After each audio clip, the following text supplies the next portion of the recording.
Okay, the next step we're going to be actually adding some little frames to the window. And what I've done is I'm just using some Meyer Road scalloped frames, and I painted them white like this, and then I cut them apart based on about how big I needed them to be.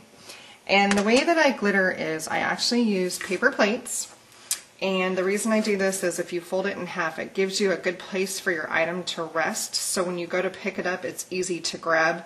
Otherwise, when it's flat, it gets buried in the glitter and you have to try to get it and you just make a big mess. I use art glitter, the designer. It dries clear, it's perfect for glitter, and I actually use my lid just like a pin. I kind of hold it like a pin, and then I just start putting the glitter on. And the reason why I've painted the frames underneath the glitter is sometimes like if your edges wear a little bit low, you don't want the brown of the chipboard to show through. So the white kind of helps to blend that glitter. So then I take my piece, now that it's covered in the glue, and I'm just going to set it right across my little paper plate fold, and then just generously put glitter on it. You're not going to waste it because then we'll just dump it back into the jar. Okay, the next step is going to be to add some glitter to the roof. And all you're going to do is, like I said earlier, is use your glitter glue, just like hold it like a pin. I've already done the top, I did this section right here, and then I did the fronts of this. Now I'm going to do the top of these little spires. And it doesn't have to be a perfect line, it won't matter. It's supposed to look handcrafted anyways. And we just want to add a line of glue to both parts. And I've laid a piece of wax paper underneath. I use the paper plates, but if you have some wax paper, it helps to kind of collect some of the glitter that goes flying. And then we're just going to put the glitter on here, and then tap it off. And then once this dries, you can go back with a soft paintbrush and kind of get rid of any of the excess glitter that's on here. Okay, the next step, and normally you'd wait till this dried, but is we want to add some lift to these little scallops. So what you're going to do is just kind of go under and just kind of randomly fold up different ones. You probably shouldn't use your razor knife like I'm doing, but if you have nail or a pin or just any kind of little flat tool that you can use, and just kind of go through each line and just kind of randomly lift up some pieces. And this is going to give us some dimension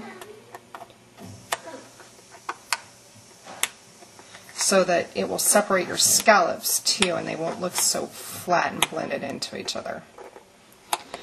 Okay, so we've gotten to this point where we've got everything papered, glittered, we've got the roof done. Now we need to add a few little decorative elements. Because these are chipboard houses, sometimes they tend to be a little uneven.